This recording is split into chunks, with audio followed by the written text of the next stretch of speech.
अरे ओछू नाक पण असली नाक। MDH કાશ્મીરી લાલ મરચાની પાવડર। MDH ભાવનગરના ભાલ પંથકમાં 4 દિવસ બાદ પણ હજુએ હાલાકીના દ્રશ્યો સામે આવી રહ્યા છે। વરસાદ તો બંધ થઈ ગયો પણ હજુ સુધી પાણી નથી ઓસરી રહ્યા વરસાદી, કારણ કે ભાલ પંથકની હાલાકીની આ આકાશી દ્રશ્યો આપ જુઓ કે જેની અંદર સર્વત્ર જળબંબાકારની સ્થિતિ જોવા મળી રહી છે।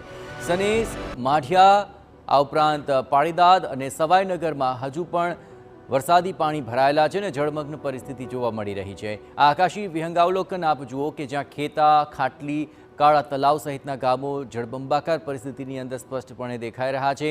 માનવ સર્જિત પૂરથી ભાલ પંથક અત્યારે પાણીમાં ગરકાવ થઈ ચૂક્યો છે।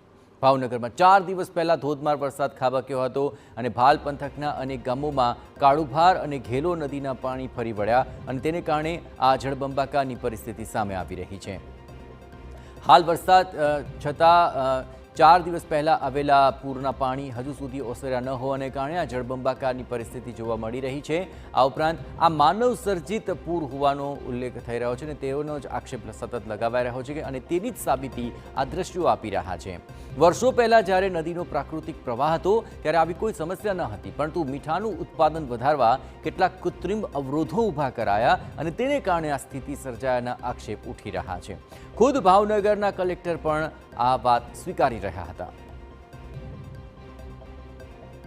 જ્યાં સુધી માનવ સર્જિત પૂરની વાત છે તો કદાચ આ વાત સાચી પણ લાગે છે, કારણ કે જ્યારે પણ આજથી 20, 30, 40 વર્ષ પહેલાંની વાત કરીએ, એકદમ નેચરલ વહેણ જ્યારે હતો ત્યારે આ પ્રકારની સમસ્યા નહોતી, પરંતુ જ્યારે આપણે ડેવલપમેન્ટ કરીએ છીએ, દાખલા તરીકે કે આ સોલ્ટવાળો પણ એક ઉદ્યોગ છે, એને પણ વિકસાવવો જરૂરી છે, પણ એના જે સાઈડ ઇફેક્ટ થયા છે તો એના આપણે કેવી રીતે દૂર કરી શકીએ, આપણી જવાબદારી છે, આપણે કરી લઈએ।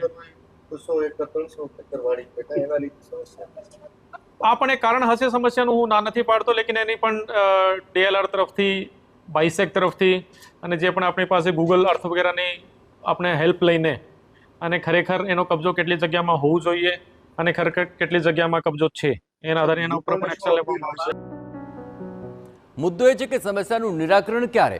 મીઠા ઉદ્યોગને વેગ આપવા પ્રયાસો કરાયા, પરંતુ તે હાલ ગ્રામજનો માટે મુસીબતનું કારણ બની ચૂક્યા છે।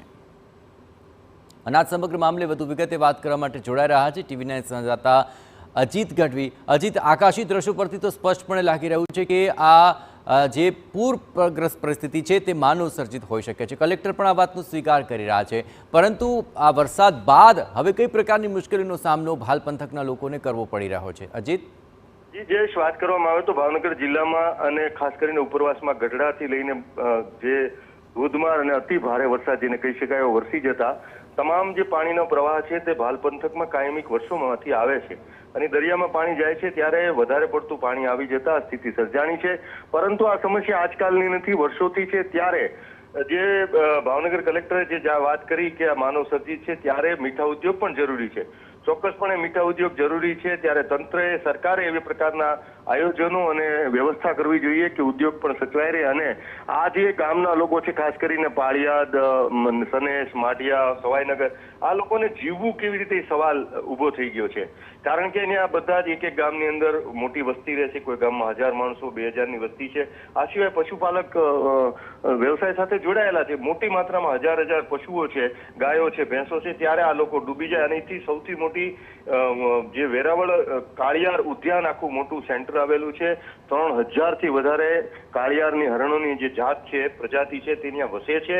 એ બહુ મોટું ગુજરાતનું ગૌરવ છે। આ પ્રકારની જે ભૌગોલિક વ્યવસ્થા છે ત્યારે આ પ્રકારના પાણીનો વેણ છે તેનો નિકાલ થવો જરૂરી છે। અત્યારે હાલની અંદર તમામ લોકો જે પાણીનો નિકાલ થવો જોઈએ જે માત્રામાં તે થઈ રહ્યો નથી, ઉપરથી જ્યારે વરસાદ થાય ત્યારે મોટી માત્રામાં આવે છે અને આ પ્રકારની સમસ્યા સર્જાય છે। બિલકુલ અજીત, આ તમામ પ્રકારની સમસ્યાઓ પર આપ નજર રાખતા રહેજો તો આ આકાશી દ્રશ્યોમાં સ્પષ્ટપણે આ સમસ્યાનો ચિતાર દેખાઈ રહ્યો છે।